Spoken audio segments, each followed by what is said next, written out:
आज पूना में हम समता भूमि यानी महात्मा फुले और सावित्रीबाई फुले का घर है, यहाँ पर हम लोग जमा हुए हैं। आज मौका ये है कि 3 जनवरी है, सावित्रीबाई फुले जी की जन्म तिथि है और ये इस माहौल में ये जो जगह है ये क्रांतिकारी जगह है जहाँ से हमें प्रेरणा मिलती है सब महिलाओं को लड़ने के लिए।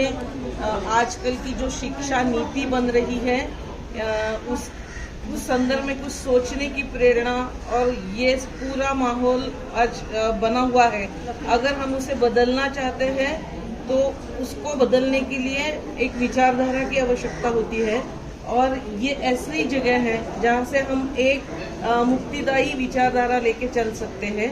19वीं सदी में महात्मा ज्योतिराव फुले और सावित्रीबाई फुले ने इसी घर में एक क्रांतिकारी शुरू किया था।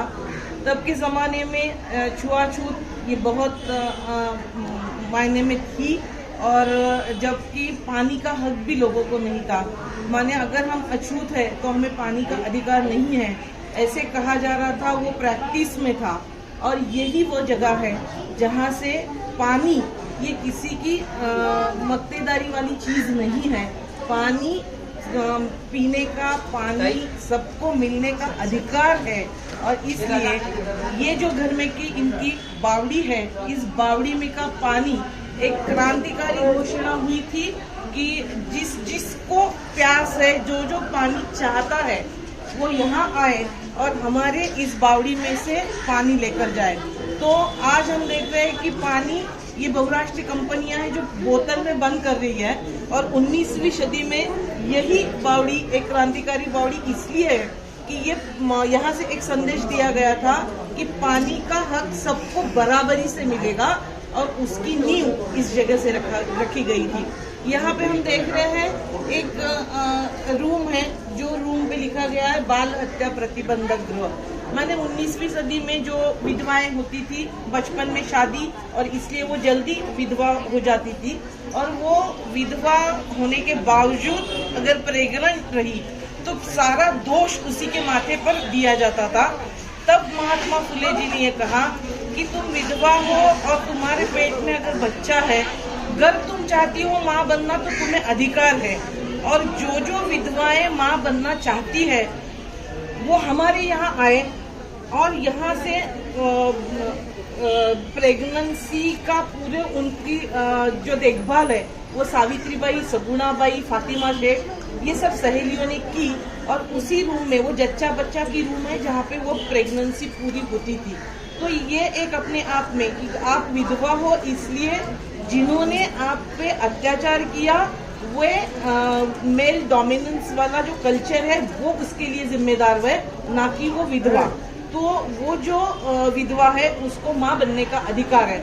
जो आज हम नारीवाद के तहत कहते हैं कि मदरहुड के बारे में सोचते हैं, लेकिन 19वीं सदी में यही की भूमि से इसी घर में से एक नारा आया था, वो था सोशल मदरहुड का। अपना बच्चा जन्म देना, उसका पूरा संगोपन करना ये तो हर कोई करता है, लेकिन उसके आगे जाकर सावित्रीबाई और ज्योतिबा ने एक क्रांतिकारी विचार हमें इसी भूमि से दिया था कि सिर्फ बायोलॉजिकल पेरेंटशिप नहीं तो किसी का माँ बाप अगर नहीं है, बाप का पता नहीं है, फिर भी वो बच्चा हमारे बच्चे की तरह हम उसका पूरा देखभाल करेंगे। तो ये क्रांतिकारी विचार इसी भूमि में दिया गया था।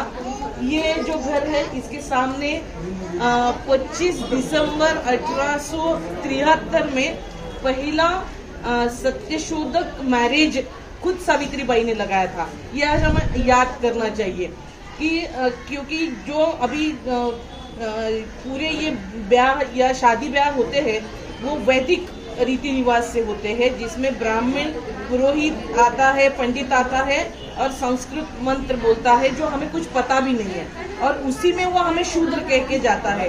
तो इसी भूमि में से ये नारा दिया गया था कि कोई पंडित पुरोहित नहीं चलेगा, हमारी शादियां हम लगाएंगे। तो ये एक पंडित हटाव वाला मूवमेंट था, सत्यशोधक मैरिज वाला मूवमेंट इसी भूमि से शुरू हुआ था।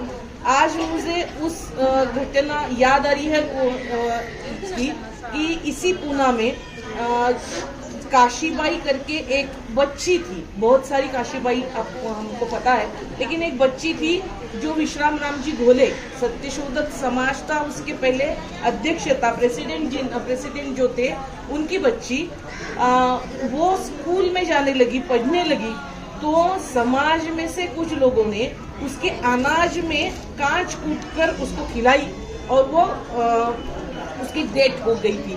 तो हम ये मानते हैं कि बहुजन समाज की महिलाओं ने ज्ञान के लिए संघर्ष किया है, बलिदान दिया है। तो अभी हम सावित्रीबाई के जयंती के अवसर पर ये कहना चाहते हैं कि इसके आगे कोई भी काशीबाई नहीं होगी। शिक्षा का हक सभी बच्चियों को, सभी महिलाओं को समान तरीके से मिलना चाहिए और इसीलिए ये क्रांति भूमि है जहाँ से ये इस तरीके का पूरा आंदोलन खड़ा हुआ था। पुणे महाराष्ट्र की पहचान यहाँ का शनिवारवाड़ा नहीं है, यहाँ की ये समता भूमि है, महात्मा फुले और सावित्रीबाई जी का घर है, ऐसा मानने वालों में से हम हैं। सत्य की जय हो, जय भीम।